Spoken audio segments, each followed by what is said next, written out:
요셉에게 이르되 내가 꿈에 나일강가에 서서 보니 살찌고 아름다운 7 암소가 나일강가에 올라와 갈밭에서 뜯어먹고 그 뒤에 또 약하고 심히 흉하고 파리한 7 암소가 올라오니 그같이 흉한 것들은 애굽 땅에서 내가 아직 보지 못한 것이라. 그 파리하고 흉한 소가 처음에 7 살찐 소를 먹었으나 먹은 듯 하지 아니하고 여전히 흉하더라. 내가 곧 깨었다가 다시 꿈을 꾸니 한 줄기 무성하고 충실한 7 이삭이 나오고 그 후에 또 가늘고 동풍에 마른 7 이삭이 나더니 그 가는 이삭이 좋은 7 이삭을 삼키더라. 내가 그 꿈을 점술가에게 말하였으나 그것을 내게 풀이하여 주는 자가 없느니라. 요셉이 바로에게 아뢰되 바로의 꿈은 하나라. 하나님이 그가 하실 일을 바로에게 보이심이니이다.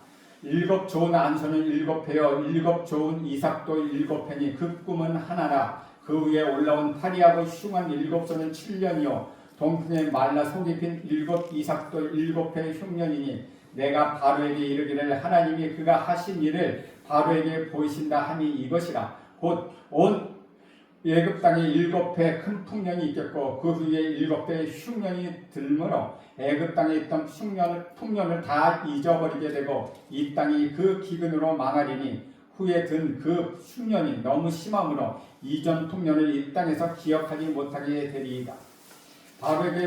바로께서 꿈을 2번 겹쳐 꾼 것은 하나님이 이 일을 정하셨음이라. 하나님이 속히 행하시리니 이제 바로께서는 명철하고 지혜 있는 사람을 택하여 애굽 땅을 다스리게 하시고 바로께서는 또 이같이 행하사 나라 안에 감독관들을 두어 그 7 회 풍년에 애굽 땅의 5분의 1을 거두되 그들로 장차 올 풍년의 모든 곡식을 거두고 그 곡식을 바로의 손에 들려 양식을 위하여 각 성읍에 쌓아두게 하소서. 이와 같이 그 곡식을 이 땅에 저장하여 애굽 땅에 임할 7 회 흉년에 대비하시면 땅이 이 흉년으로 말미암아 망하지 아니하리이다. 아멘. 이것은 주님의 말씀입니다.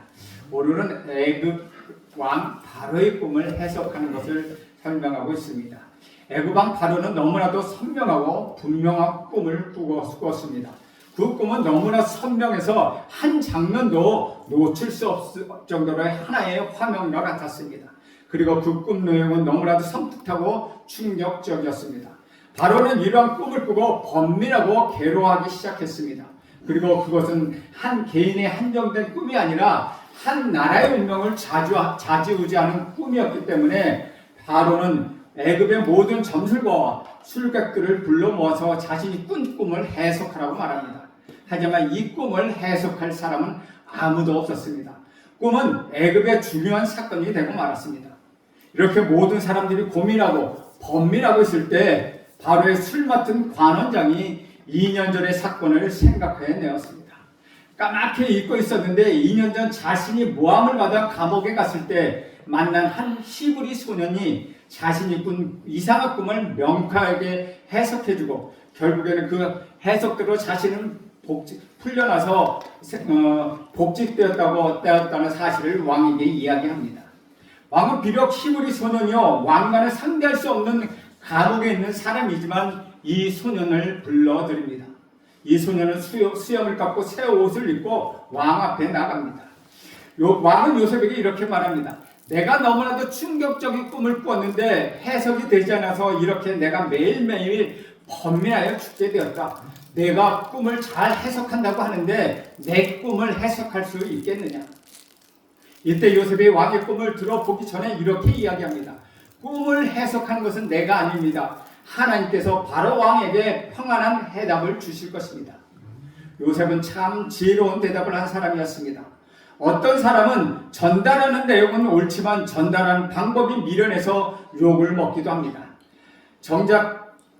정직하지만 전달하는 요령과 방법이 없어서 사건을 일으키는 사람이 있다는 것이죠. 요셉의 마음속에는 우리는 놀라운 사실 하나를 발견합니다. 요셉의 해석자는 인간이 아니라 하나님이라는 사실입니다. 사랑하는 여러분, 우리나라의 세상을 시끄럽게 구는 모든 점치는 사람들은 꿈 해석하는 사람들은 사람이 귀신의 힘을 빌려서 점을 치고 꿈을 해석하고 예언한 것들이 아니겠습니까? 그 말 듣다가 망한 사람이 한둘이겠습니까? 여러분, 꿈의 해석자는 하나님이시고 역사의 주관자 또한 하나님이시고 미래를 결정하는 분 또한 하나님이심을 기억하십시오. 우리의 미래는 하나님의 운명에 띄어진 배가 아니라는 것입니다. 우리의 미래는 하나님 손에 붙잡혀 있다는 것이죠. 그것은 구체적인 하나님의 계획과 섭리 속에서 이루어지는 계획이요 예정이라는 것입니다. 또 하나 우리가 배울 수 있는 것은 요셉이 가진 하나님에 대한 믿음이라는 것입니다. 참 신기합니다. 나이도 어린 사람이 어떻게 그렇게 순결하고 깨끗하고 정직한 믿음을 가질 수 있었을까요? 제가 여기서 배울 수 있는 것은 나이가 먹었다고 해서 다 되는 것이 아니구나 라는 것입니다. 나이를 헛먹은 사람들이 참으로 많습니다. 그러나 요셉을 보면 너무나도 명쾌하고 너무나도 확실하고 영적인 성숙도가 높은 것을 우리는 발견하게 됩니다. 2년이 넘는 억울한 옥살이도 요셉을 불행하게 할 수는 없었다는 것입니다. 요셉의 고민은 2년을 감옥에서 살았다는 것이 아니라 2년 후에 어떻게 될 것인가 아무런 보장이 없었다는 데 있습니다. 또 그런 어린 요셉이 왕 앞에 나아갔는데 그를 어떻게 이렇게 늠름할 수가 있다는 것이죠.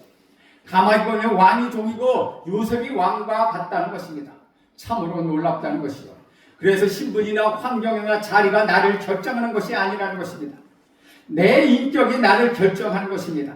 나라는 인격은 어디 간다고 해서 높아지거나 낮아지지 않다는 것입니다. 나는 바로 나입니다. 여러분은 또한 여러분입니다. 하나님은 또한 하나님이십니다. 요셉은 드디어 바로 왕으로부터 꿈의 이야기를 듣습니다. 17절부터 21절까지 보면 이렇습니다. 바로가 요셉에게 이르되 내가 꿈에 나일강가에 서서 보니 살지고 아름다운 7 암소가 나일강가에 올라와 갈밭에서 뜯어먹고 그 뒤에 또 약하고 심히 흉하고 파리한 7 암소가 올라오니 그같이 흉한 것들을 애굽 땅에서 내가 아직 보지 못한 것이라. 그 파리하고 흉한 소가 1007의 살진 소를 먹었으나 먹은 듯 하지 아니하고 여전히 흉하더라. 내가 곧 깨었다가 라고 이야기하고 있습니다. 이 장면은 우리가 들어도 섬뜩하다는 것이죠. 꿈의 내용은 이러한 것입니다. 자신이 강가에 서 있었는데 아주 살지고 아름다운 그리고 건강한 암소가 올라와서 풀을 뜯어먹고 있었다는 것이죠.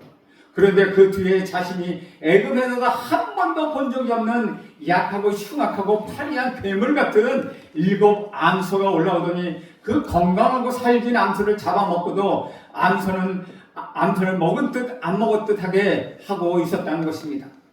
이러한 꿈을 꿨으니 이것이 보통 꿈이겠습니까? 너무나 놀라서 왕이 잠에서 깨어났다는 것이죠. 깨어나서 또 잠이 들었습니다. 22절에서 24절이 두 번째 꿈을 꾸며 꿨던 꿈을 말하고 있습니다. 다시 꿈에 보니 한 가지 줄기가 무성하고 충실한 7 이삭이 나오고 그 위에 또 가늘고 동풍에 많은 7 이삭이 나더니 그 가는 이삭이 좋은 7 이삭을 삼키더라. 내가 그 꿈을 점술가들에게 말하였으나 그것을 내게 풀이해 주는 자가 없느니라 라고 말합니다. 두 번째 꿈은 또 다른 형태의 꿈이었습니다. 그러나 비슷합니다. 아주 건강하고 무성한 줄기가 있는 7 이삭이 나왔는데 그때 흉하고 깡마른 7 이삭이 또 뒤에 나왔습니다. 그리고 그 깡마른 이삭이 건강한 이삭을 집어삼켰다는 것이죠. 너무나도 이상하고 충격적이어서 많은 애굽의 점술가들과 박사들을 불러서 해석을 부탁했지만 아무도 해석할 수 없다는 사실을 바로는 요셉에게 이야기하고 있습니다. 그런데 이 꿈을 듣자마자 요셉은 그럼 제가 좀 묵상하고 다시 한번 생각해 보겠습니다 라고 말하지 않았다는 것이죠. 듣자마자 요셉의 해석이 바로 쑥 튀어나왔다는 것입니다. 25절에서 28절에 이렇게 이야기합니다. 요셉이 바로에게 이르되 바로의 꿈은 하나라. 하나님이 그가 하실 일을 바로에게 보이심이니이다.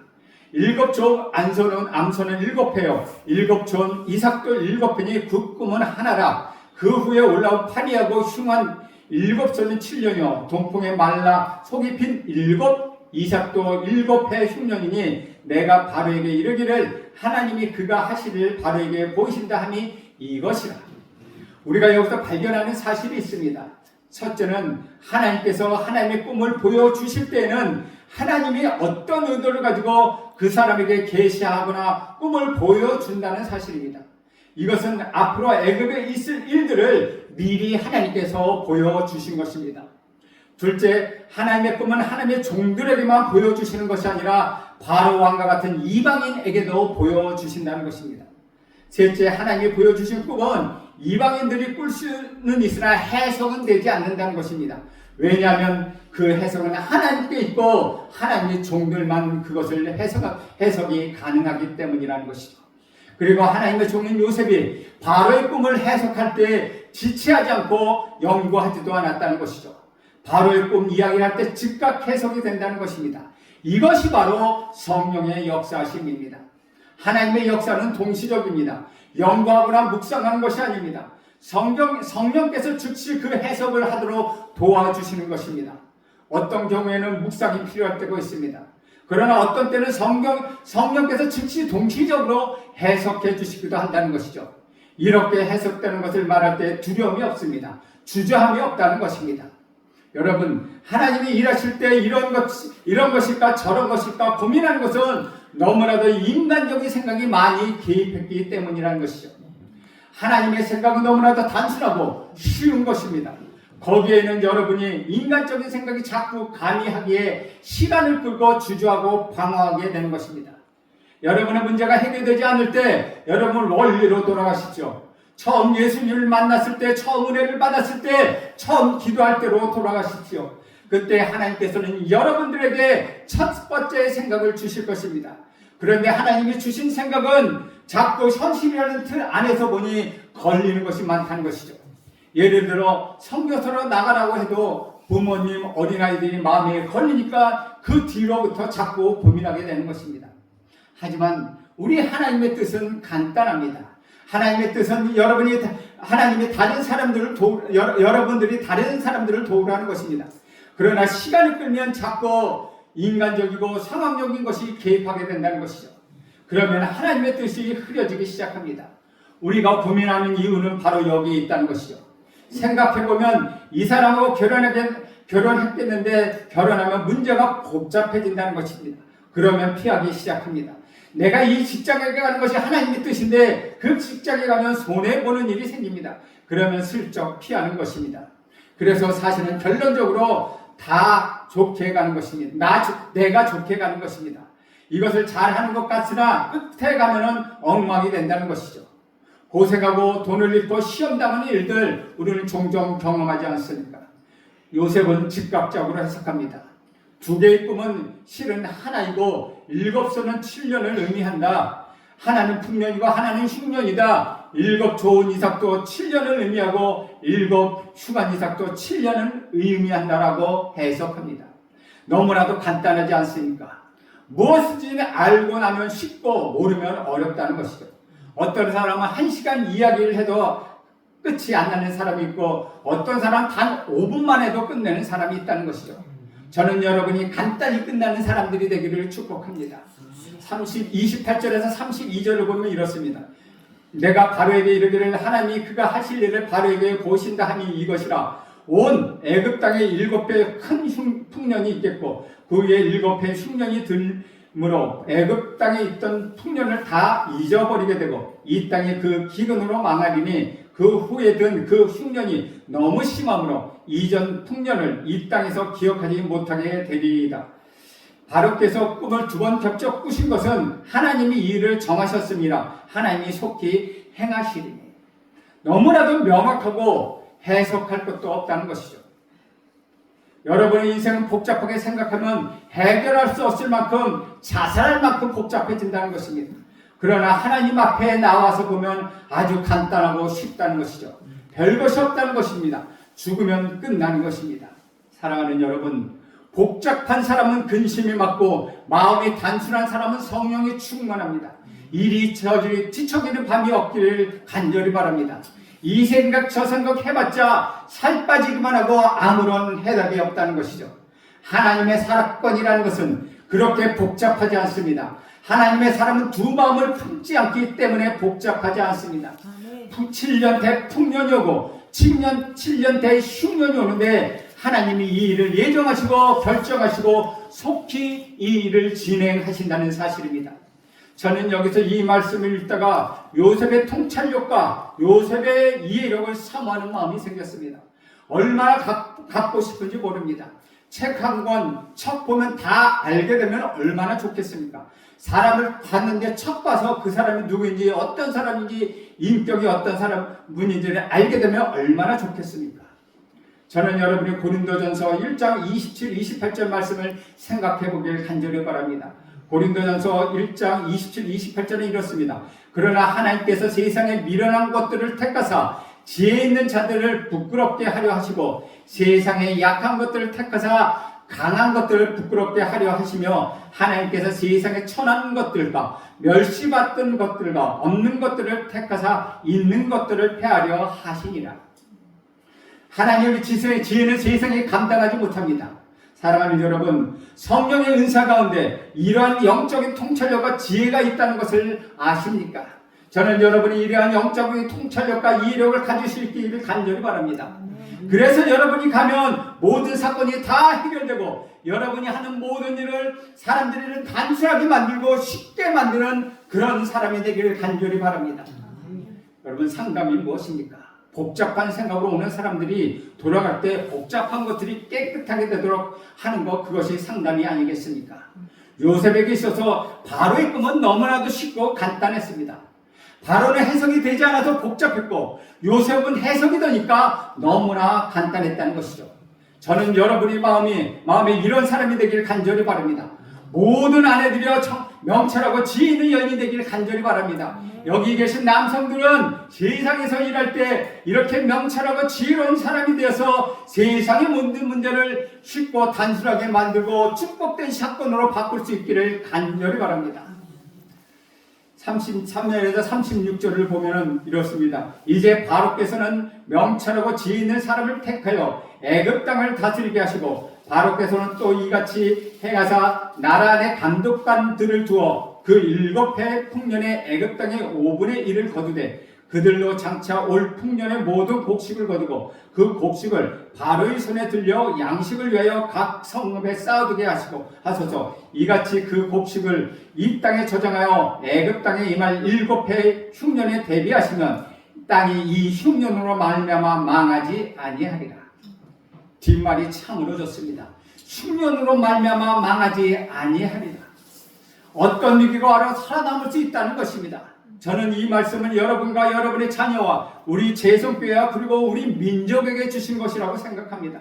여러분들은 결코 망하지 않습니다. 여러분의 자녀들도 결코 망하지 않습니다. 우리 교회는 부흥할 것입니다. 아니, 지금 부흥하고 있습니다. 알곡과 쭉정이가 분리되고 있다는 것입니다. 우리 민족의 통일은 반드시 이루어질 것입니다.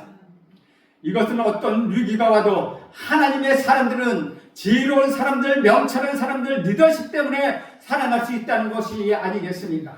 그런데 오늘 33절에서 36절을 보면 요셉이 꿈을 해석해 주는 것뿐만 아니라 대안까지도 이야기한다는 것입니다. 어떤 사람은 자기 주장만 하고 대안이 없다는 것이죠. 이런 사람은 아주 힘이 든 사람입니다. 힘든 사람들이라는 것이죠. 똑똑한 척하지만 문제만 일으키는 사람입니다. 그리고 일방적으로 부정하고 비판하고 고발하지만 대안이 없다는 것입니다. 그러나 요셉은 해석했을 뿐만 아니라 대안까지 제시해 주고 있다는 것입니다. 우리는 이러한 사람이 필요합니다. 그리고 이러한 사람은 사랑을 받게 되어 있습니다. 왜 요셉은 이러한 일을 할 수 있었을까요? 이것이 명철과 탁월한 지혜를 말하고 있는 것입니다. 그러나 이것은 어디로부터 오는 것입니까? 바로 성령 하나님으로부터 온다는 것입니다. 사도행전 6장 4절에 초대교회 평신도 지도자들을 뽑을 때 다음과 같이 기준으로 삼고 있습니다. 그들이 안수집사를 뽑을 때 형제들아, 너희 가운데 성령과 지혜가 충만하여 칭찬 듣는 사람 7을 택하사 우리가 이 일을 그들에게 맡기자라고 이야기합니다.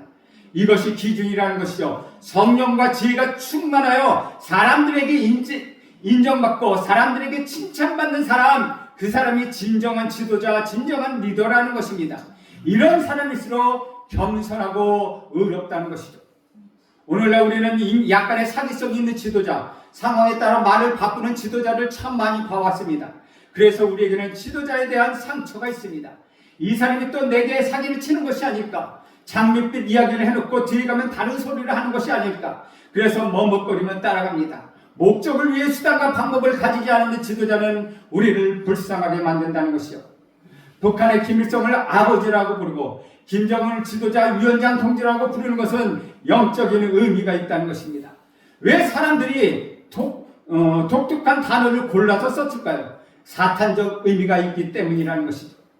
주 안에서 사랑하는 여러분, 지도자를 잘 만나면 민족이 행복해지는 것입니다. 좋은 남편을 만나면 가정이 행복해집니다. 좋은 부모를 만나면 자녀들은 방황하지 않습니다. 그래서 우리는 정말 지도자들을 위하여 기도하고 그 지도자들을 잘 뽑아야 한다는 것입니다. 명철하고 지혜로운 사람을 세워야 한다는 것이죠. 이것이 요셉이 제시한 첫 번째 대안입니다. 두 번째 대안은 그들에게 애굽 땅을 치리하게 하고 흉년과 풍년을 예비하게 했다는 것입니다. 세 번째 대안은 좀 더 구체적입니다. 풍년이 왔을 때 모든 국민이 낭비와 사치하지 않게 하시고 풍년 때 세금을 거두게 하옵소서라는 것입니다. 풍년이 왔을 때 국민은 쉽게 낭비하고 사치하고 타락하게 됩니다. 왜 우리가 IMF를 맞았습니까? IMF가 오기 전에 우리 사치는 크게 달했습니다. 외국에서도 구경할 수 없는 최고의 사치품을 수입해 썼습니다. 그래서 우리나라 보고 샴페인을 너무나도 일찍 터뜨렸다고 이야기들 했습니다. 돈과 여유가 좀 있다고 절제하지 않고 사치하고 낭비하지 마십시오. 이러한 사람들은 흉년이 와도 거뜬거뜬히 견뎌낼 수 있다는 것입니다. 저는 여러분에게 세 가지를 위해 기도했으면 좋겠다고 제안합니다. 첫째는 나 자신이 명철하고, 즉 여러분 자신이 명철하고 지혜로운 사람이 되어 어디에 가든 필요한 사람, 다른 사람의 많은 문제를 쉽게 해결해주는 그런 사람이 되도록 축복해 주십시오라고 이렇게 기도하십시오. 다른 사람의 문제를 복잡하게 만드는 사람이 아니라 요셉처럼 명철하고 지혜로운 사람이 되게 해달라고 그렇게 기도하십시오. 두 번째 기도는 하나님이 이 땅에 좋은 지도자를 세워주십시오. 그리고 현재 있는 지도자들이 좋은 하나님의 사람으로 기름 부어 주옵소서라고 기도하십시오. 세 번째는 우리 민족이 풍년 때 근검절약하는 민족이 되게 하시고 사치하고 낭비하는 풍토가 사라지고 하나님의 백성이 되게 해 주십시오라고 기도하기를 간절히 바랍니다. 어떤 의미에서 남한은 풍년이고 북한은 흉년입니다. 우리는 하나님이 주시는 통일을 앞에 두고 하나님의 기름 부음 받은 나라가 되기 위하여 소망하고 기도합니다. 통일은 반드시 올 것입니다. 통일은 하나님의 저와 여러분의 통곡소리를 들으시는 그 하나님이 이루어 가실 것입니다. 그러므로 오늘 요셉처럼 현명하고 명철하고 지혜로운 자가 되어 꿈을 넉넉히 해석하고 그러므로 인하여 다른 이들에게 복을 주는 그러한 사람이 되기를 간절히 바랍니다. 명철한 사람, 지혜로운 사람, 요셉이 여러분들에게 요셉과 같은 사람이 되기를 간절히 원합니다. 그러하기 위해서는 성령 하나님이 함께 하셔야 합니다. 그러하기 위해서는 우리 구주 예수 그리스도가 함께 하셔야 합니다. 그러하기 위해서는 하나님이 함께 하셔야 한다는 것입니다. 여러분의 믿음이 중요합니다. 여러분의 믿음대로 될 것입니다. 요셉의 믿음대로 지혜와 명철을 거두었던 것처럼 여러분의 믿음대로 여러분의 지혜와 명철을 거둘 것입니다. 그러므로 여러분 앞에서 하나님이 일해 나가시는 것입니다. 하나님이 해석을 줄 것입니다. 쉽고 간단하게 해주실 것입니다. 여러분 복잡한 문제가 있으면 주 앞에 나와 아뢰십시오. 우리 주님이 지혜와 명철을 허락하셔서 쉽고 아주 간단하게 그것을 해결해 나갈 것입니다. 그런 축복이 여러분 모두에게 있기를 축원드립니다. 기도하겠습니다. 하나님, 우리는 너무나도 미련하고 지혜 없는 인생을 살아왔습니다. 우리 민족이 어떤 경우도 사치하거나 낭비하지 않게 하시고 어떤 어려움도 대비하여 이겨내는 민족이 되게 하옵소서. 우리 교회가 성령으로 충만한 교회가 되게 하여서 모든 일을 쉽게 만드는 교회가 되게 하옵소서. 예수님의 이름으로 기도합니다. 아멘.